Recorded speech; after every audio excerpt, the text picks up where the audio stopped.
Good morning. Good morning. Good morning. Good morning. Hopefully you guys can hear me. Let me go over to the chat so I can make sure that there we go. So I can make sure you guys can see me and hear me and that I am live. I hope you guys are having an amazing morning. It is 9 a.m. Eastern Standard Time. I'm here based in Atlanta, Georgia, so I'm on Eastern Standard Time. It's 9 a.m., y'all. This is like happy hour for me because I wake up at 5:30. So I'm up very pretty early in the morning, and my first alarm is at 5. But I'm normally out of the bed, getting my kids ready, getting my day started by 5:30 a.m. Out of the house by 6 a.m. So it's a very quick throw people around, clothes, pre-workout because I go to the gym. I got my protein shake right here. It's stuff all over the place for 30 minutes. So I've been up for quite some time, but good morning. Good morning, y'all. So this morning, and I have my phone here because I'm talking from my notes today, but today we're going to talk about 6 big funnel mistakes. So if you've been thinking about building a sales funnel, if you've had a sales funnel before and you're like, well, I'm not converting, like, I'm wondering like what's going on. This is going to help you. These are the biggest funnel mistakes that I've seen people make. And if you've been in business for a while, you know that funnels has been a buzzword for quite some time now, to the point now where people are like, yeah, you don't need a funnel anymore. You do need a funnel. Okay. The reason why you need a funnel is because funnels automate your nurturing process, they automate your buyer journey, and you need that assistance if you are looking to work smarter, not harder. Okay. I'm going to light my candle while we're talking about this opening. But you need a funnel. So, for those of you who are newer or who may not understand exactly what a funnel is, a funnel is when you put systems to your customer buyer journey. So, everyone should have a customer buyer journey, which basically details out how consumers go from first contact of seeing your brand, never heard of you before, like, oh, I wonder what this is, to pulling out their card and paying you for whatever it is that you sell. That is called your customer buyer journey. A sales funnel helps you take control of that. Okay. It helps you take control of that. So, sales funnels are normally automated email sequences. Sometimes sales funnels also involve different pages on your website. So, for example, you may offer someone a free lead magnet. They go download that free lead magnet. Now that person is in your email list, and they get a set of automated email sequences. Inside of that sales funnel, there may be some type of a super cheap upsell offer, or what we call a tripwire. So there may be something small like a $9 something, a $29 ebook, whatever it may be. And so that may involve building another page on your website, a product page or mini sales page on your website. There may be timers involved. Sometimes you'll go download something for free, and then instead of getting rerouted to just like a thank you for signing up page, you get rerouted to a page that says thank you for signing up, but hold on, do you want to grab this extra whatever thing for $9 instead of $99? It's a 90% off discount. So there are a lot of different factors that go into building a sales funnel, but you can start off with a basic sales funnel and still get great results. And here's the thing with a sales funnel that's a little bit tricky. Even if you don't actually get a ton of sales, you still have better leads. And that's the name of the game, is to get better, more high quality leads. Because even if the funnel does not automatically close them, you have the information and the data and the know-how to get on the phone, to do presentations, to do pitches, to set up workshops, all that kind of stuff. You now have the information, and you have the potential buyers attention in order from one side of the fence to the other. So there's still a lot of power. I know a lot of people are like iffy about sales funnels because they've tried them before and they haven't made a lot of money, but a lot of people don't even follow up after a sales funnel. Like, the money is in the follow up. There's a ton of money in follow up. So if you have a sales funnel and you've been collecting leads and you have not done that, I highly encourage you this week to work on some follow up. Maybe I'll do another video on different follow up methods. but this one's going to be about funnel mistakes. So let's go ahead and jump into this. Number one, your lead magnet is too long. Your lead magnet is too, I cannot tell you guys how many times I've seen people with super long lead magnets, like 90-page ebook, 21-day self-care journal, like all of these type of that sound like great ideas, and they may be great, smaller digital products, but a lead magnet is supposed to be small, straight to the point, quick win, like no nonsense, like show me that what you have the possibility to sell me is actually going to help my life. That's what your lead magnet is supposed to be for. Okay.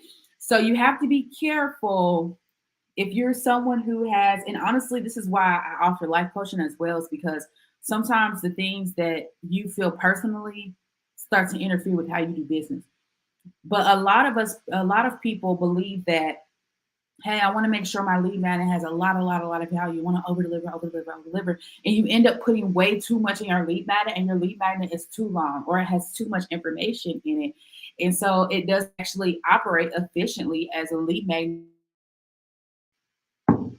It doesn't, right?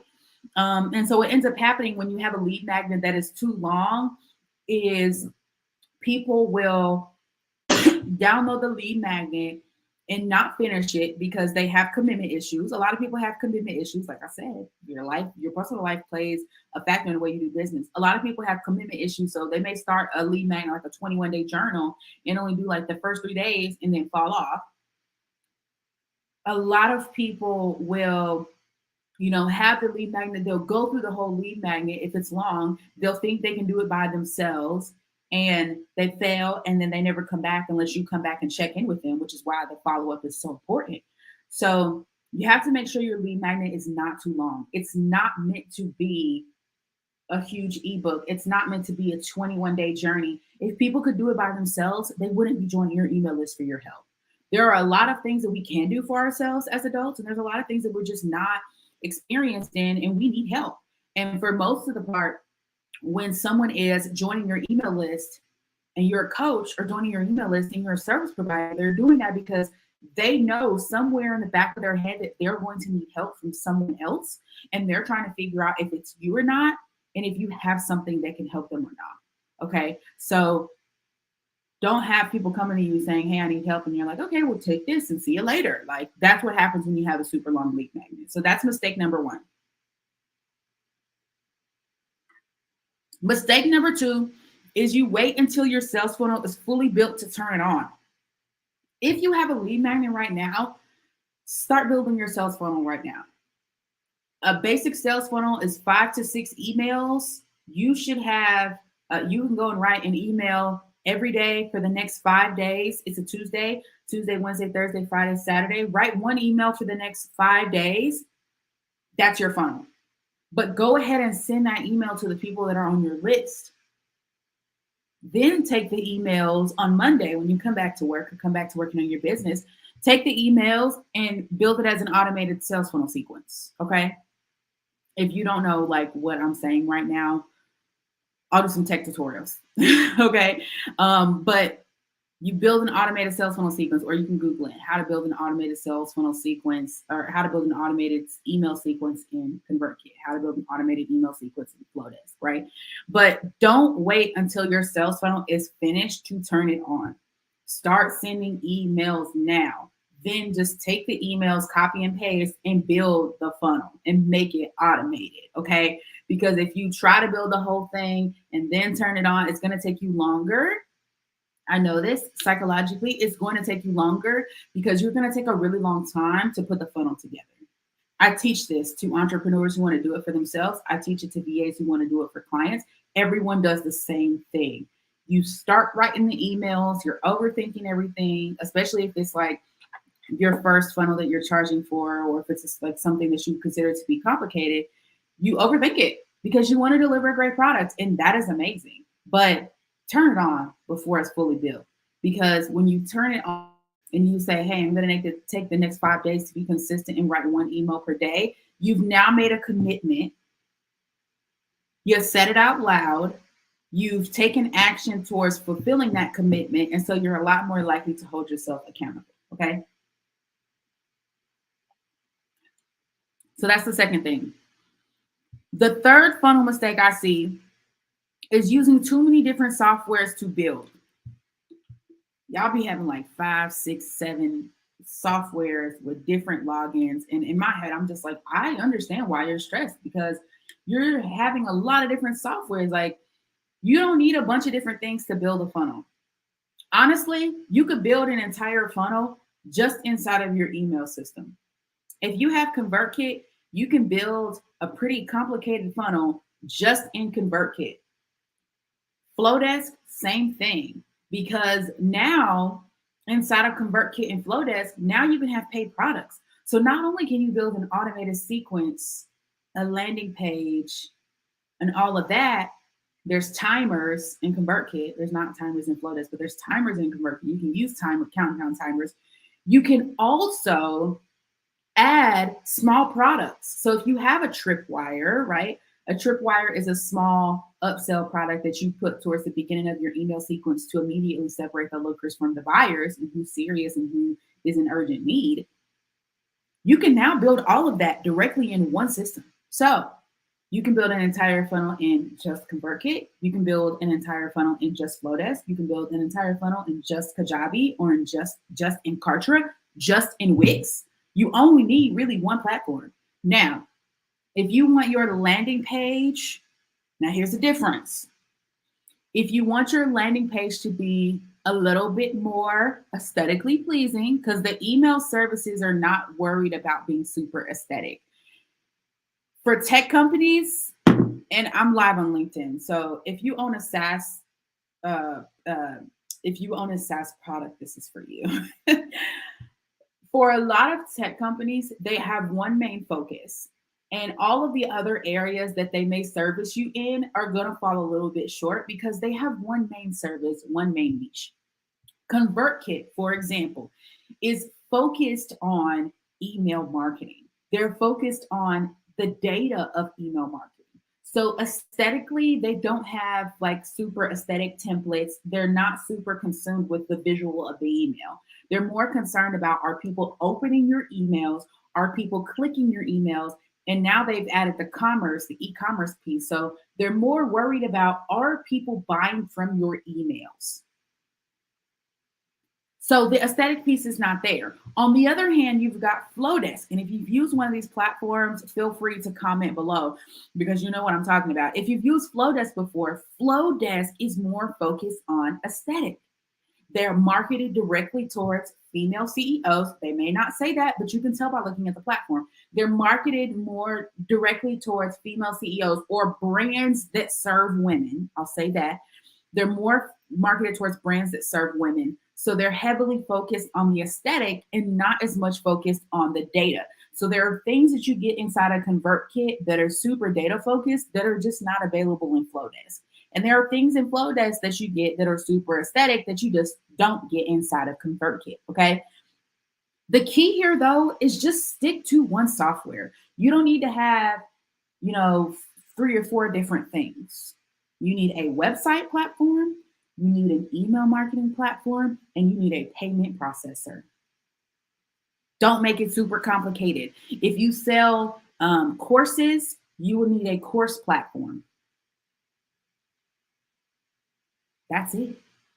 If you sell memberships, you'll need a membership platform. Most course platforms now offer course and membership capability in one. So you should really only have a max of 5 systems. Did y'all get that? This is not even in this video, but we're talking about it right now. A website platform, an email marketing platform, course and membership platform, payment processor, and a project management platform. You only need 5 technical systems. Sometimes you can get more than one of those in the same place. Kajabi, for example. Kajabi, Wix, and Kartra, you can actually get your email marketing, your website, and your courses and memberships all in one place. then the only other thing you need is a payment processor and a project management platform. Okay. Those are the 5 must have technical systems. Do not leave any of those out. If you're not offering courses, actually, no, I'm not even going to say that. You need to have the capability to do course or membership. Even if you're doing a coaching program, your coaching program needs to be built off of your framework and your curriculum, which then has to be uploaded into a course or membership platform. When I'm saying membership is like month to month payments. You don't have to actually have a membership, but you need to have that capability because people may want to continue working with you and they may want to pay a month to month fee after they work with you to continue to access your curriculum and your guidance. That's why you need it. But most course platforms have both functionalities, course and membership. Okay. You don't need to use too many different softwares to build a funnel. The funnel is only comprised of your website and your email marketing system. Sometimes you can do it all in your email marketing system, depending on what you have. All right. If you have too many pieces, like, oh, I got my website, but then I'm going to use deadline funnel as my countdown. Then I'm going to use ClickFunnels as my landing page course provider. Then I'm going to pull in lead pages so I can collect my lead. It's too much. Simplify the process. The more pieces you have, the more likely there is to be a mistake or a hiccup in your system.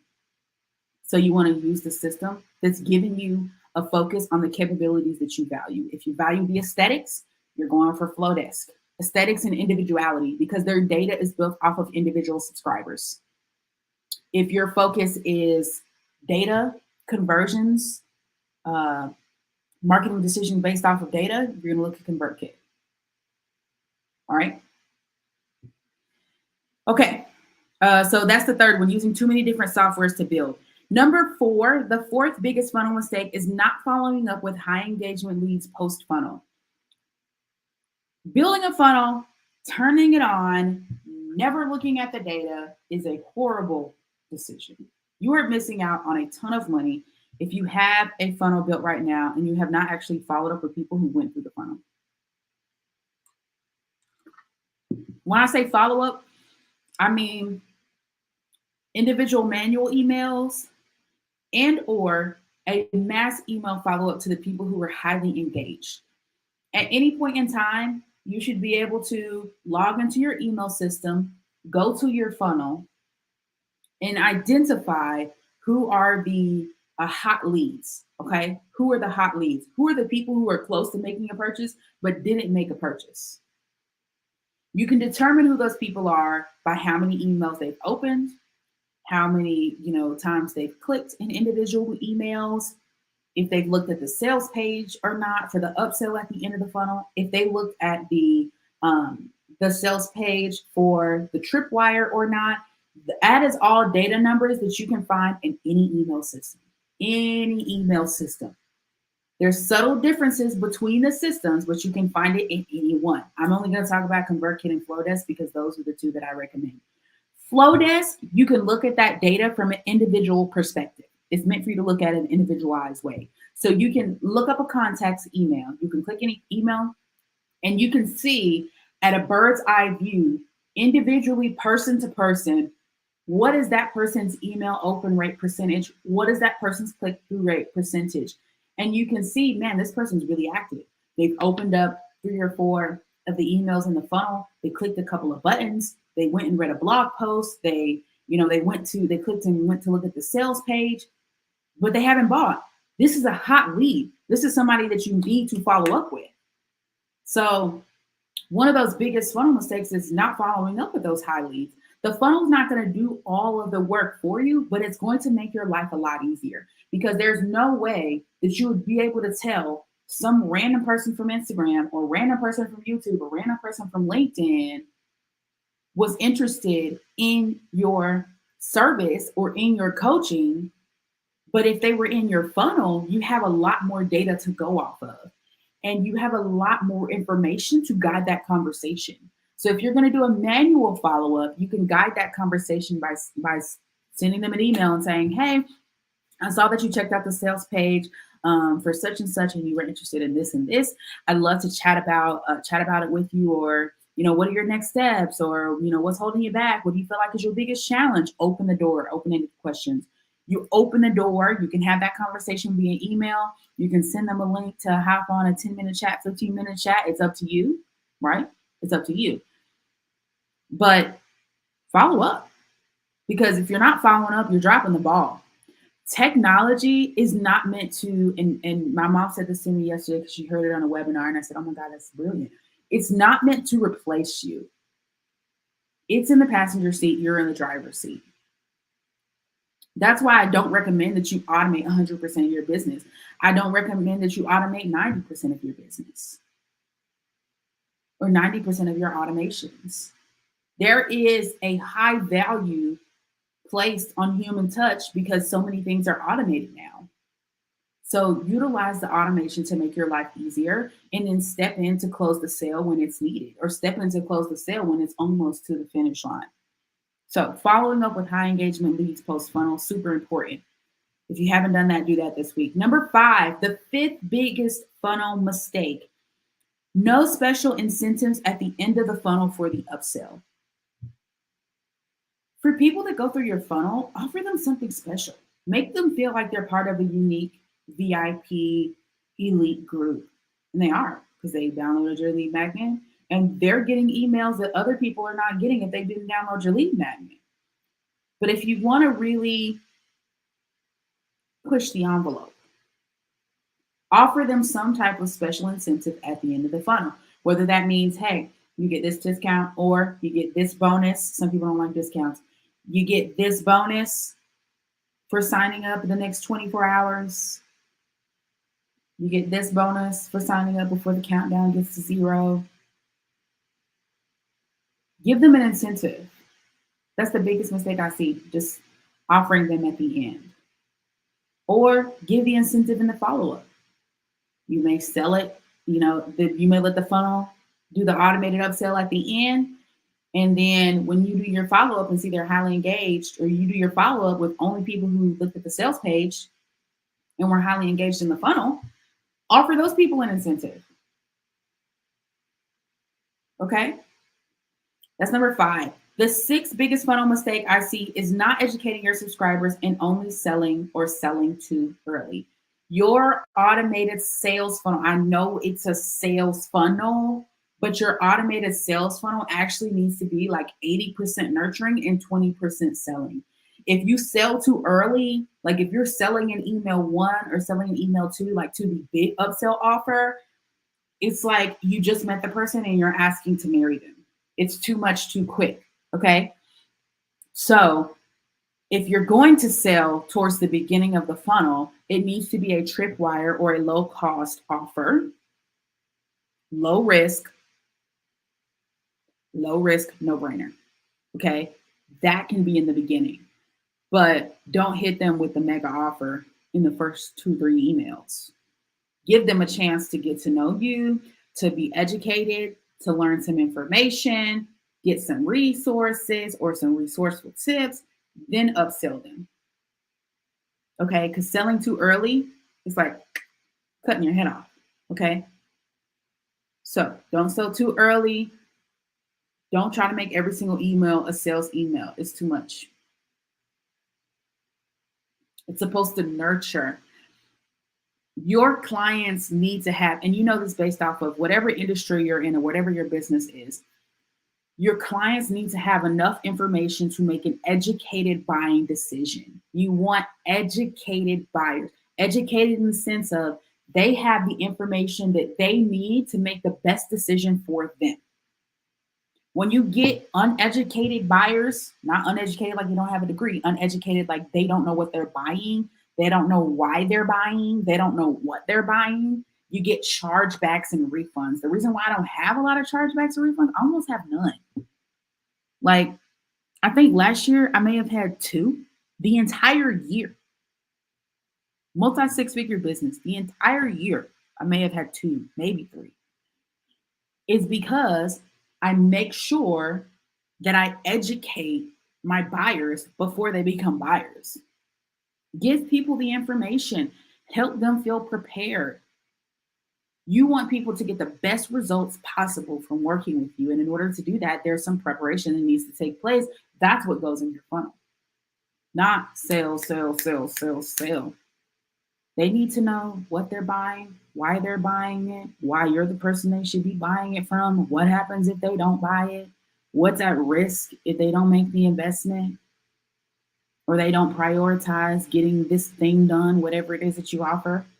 They need to know all of it so that by the time you say, look, here's the solution, they're like, oh, I need it. You don't want you to be like, hey, look, there's a solution. They're like, I don't get it. I don't get it. Y'all ever watched a comedy special and like the comedian's up there telling a joke and everybody's like, I don't get it. And he's like, it's a rough crowd. No, bro, you didn't do the build up. You have to do a build up, give us a backstory, then hit the punchline. There's a structure to this. It happens in conferences too. Somebody's up there speaking and they're wanting everybody in the crowd to be like, yeah, let's go. It's amazing. And they're like, man, this is a tough crowd. Where's the buildup? You didn't nurture us. We don't even have a backstory. Like you're saying punchlines and we have no referential information for. It's the same thing with a funnel. You're building a relationship. Do not be the person who tells an inside joke and nobody's on the inside but you. Right? Nobody's on the inside but you. So those are the 6 biggest funnel mistakes. Number 1, your lead magnet is too long. Number 2, you wait until it's fully built to turn it on. Number 3, you're using too many different softwares to build. Number 4, not following up with high engagement leads post funnel.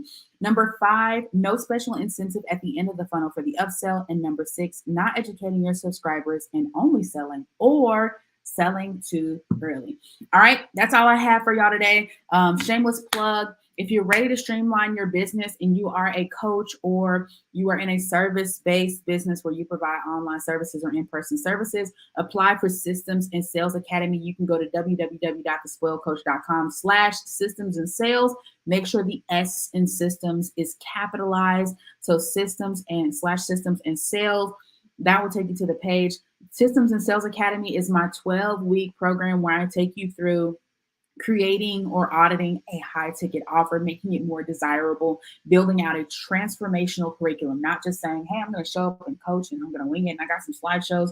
You want to have a transformational curriculum that gives a really good in-depth, deep dive into your framework and what makes you unique and what makes, your experience that you're giving to others unique and valuable. And so we work on building out that curriculum, building out your framework. Then you move into marketing, pricing, building a sales funnel, an automated sales system, because you need something that's working in the background for you while you're doing other things, whether it be working on other things, whether it be taking a vacation or taking a nap or spending time with your kids, whatever it is, you need an automated selling system. And so we talk about how to set that up. There's a lot of templates, a lot of resources in there.